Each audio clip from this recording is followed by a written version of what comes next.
be talking about how much truth are in myths.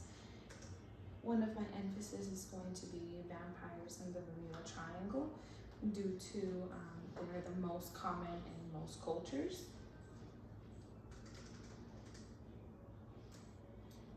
In the questionnaire that I provided, I took a tally of how much people would agree to the statements that I posted, that I asked. One of them was if they have heard about stories or bonfire myths, and the majority of them said yes. I had 5 students answered my questionnaires, and 4 out of the 5 answered yes to that question.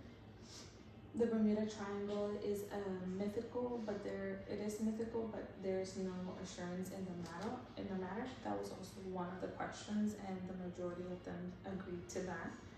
And they said themselves, 3 of them said that evil is not a category, but more of a perception.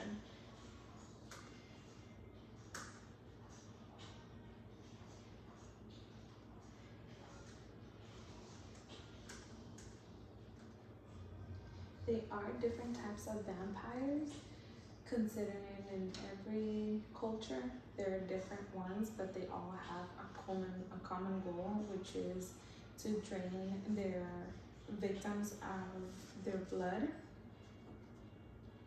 And in Africa we have the Sasabonsam, in India the Vitala, in Asia the Panagalan, Greece Grigori, Persia Palace, America vampires, and even all the way dating back to the Mayans, they have the Camazots.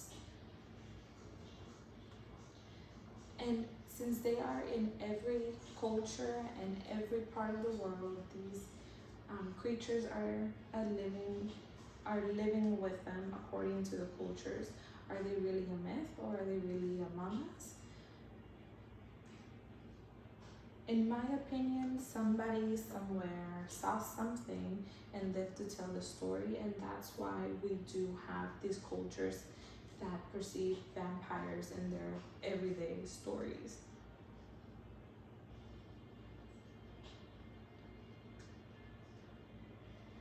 Now, vampires in some cultures are described as gods, and in others they are described as seductive creatures.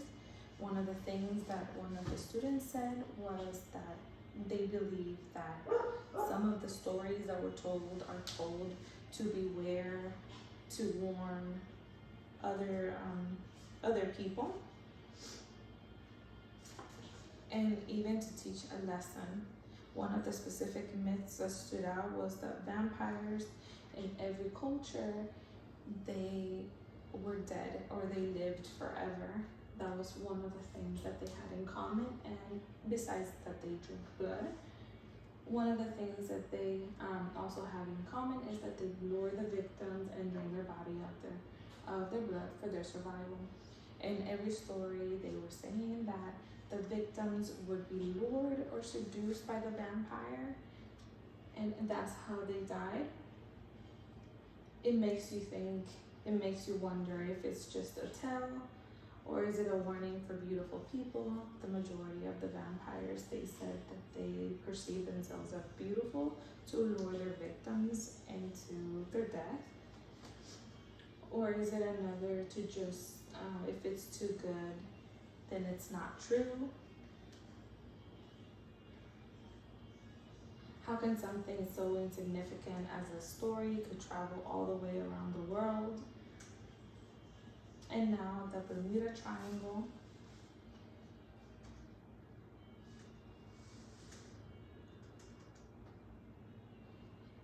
In the last 500 years, at least 50 lost ships and 20 aircrafts have been lost or have been disappeared, and there has been no trace of them whatsoever.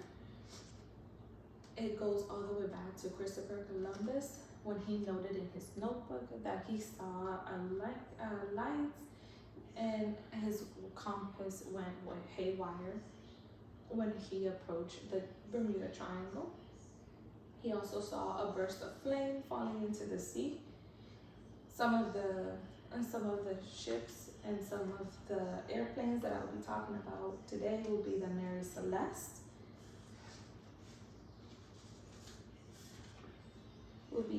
the Mary Celeste Flight 19, the Mariner, and the Douglas DC. And I chose these in specific because they are all in December, and the majority of the disappearances and the strange happenings that happened along the Bermuda Triangle, they were in December. They disappeared. They didn't get lost. They didn't come back later on, or they didn't get misguided. It was truly just a disappearance, and that happened in every December.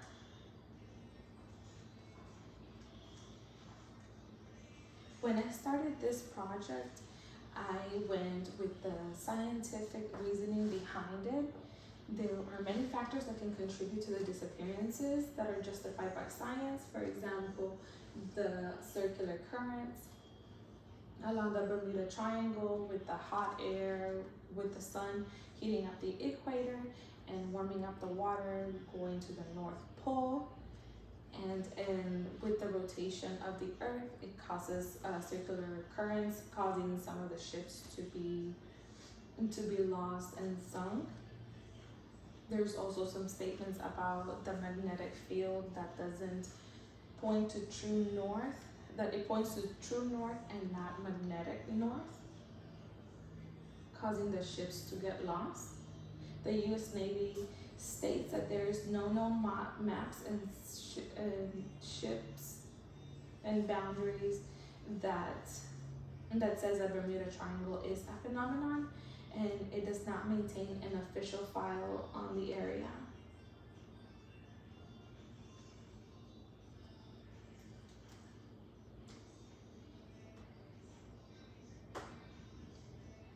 And back to the Bermuda Triangle.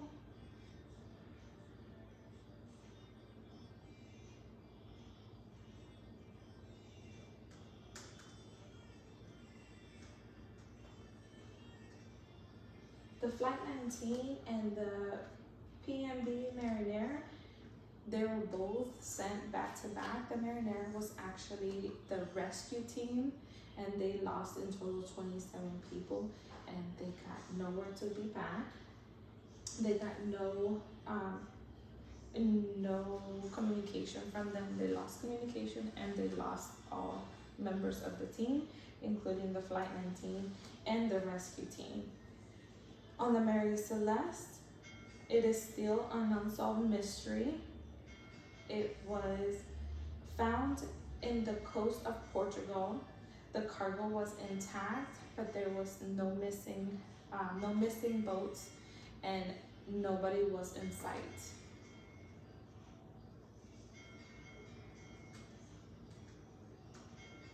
With all these disappearances happening, altogether, it makes you wonder what is real and what is not real. According to the New York Times, they state that it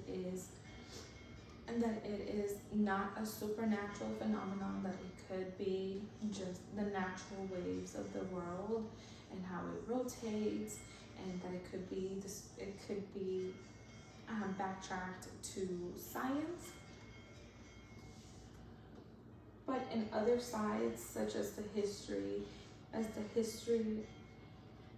website, it shows that there are many cultures that believe that there is something going on with the Bermuda Triangle. And in my opinion, I believe the same. I believe that it is supernatural. I went in thinking that it was going to be more scientific, but as the more research that I made, I realized that I was leaning more towards the supernatural end of it. I hope you enjoyed my presentation. Thank you so much for taking the time to watch it, and I hope you like it. Thank you.